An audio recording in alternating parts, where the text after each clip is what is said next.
Going on? This is Wrestlemans. I just watched No Surrender, Impact Wrestling No Surrender 2023. And I'm a little late to the party, but I was out of town when it came on. A few of the highlights were my favorite was the combat match between the dot combat match, excuse me, between Joe Hendry and Moose. This was the third one of these I've seen. And it's funny because people talk bad about about these matches around the internet, and one of the reasons I really like them is because they're extraordinarily goofy. They're much more self-aware than I think the rest of Impact Wrestling is, and because of that, I think they're a lot more fun. It seems weird to see Moose in one of these matches because he was the Impact champ for 6 months prior to Josh Alexander getting the belt. So it kind of seems like a slide from main event to mid card for Moose. But it was a great match.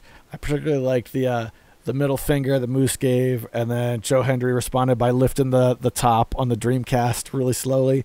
I thought that was great. I mean, I'm a video game guy, so that resonated with me. And then immediately following the crowd chanting, Dreamcast, Dreamcast, which was great.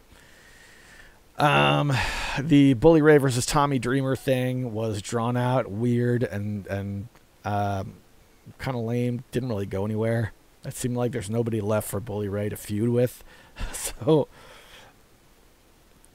remember that Tommy Dreamer was like pulled from air for several months, because of some comments on a documentary. So it's great to see Tommy back in a storyline, but at the same time, it seems like a totally non-feud. I'm not invested at all in Bully Ray versus Tommy Dreamer, which sucks because I really liked Bully Ray versus Josh Alexander. That whole feud was great.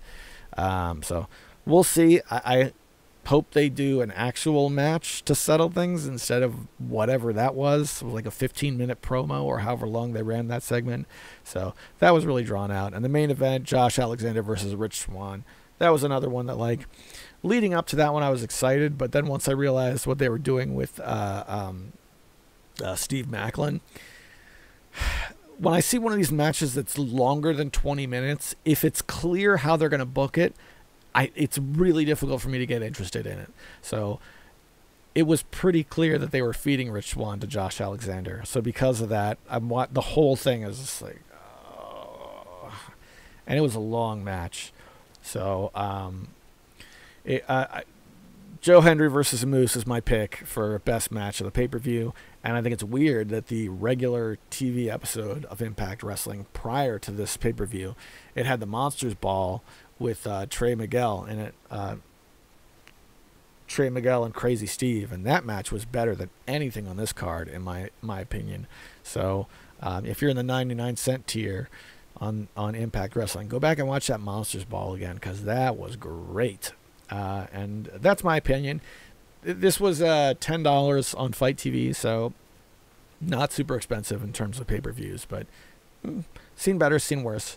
The worst Impact Wrestling pay-per-view is better than the best WWE premium live event, in my opinion.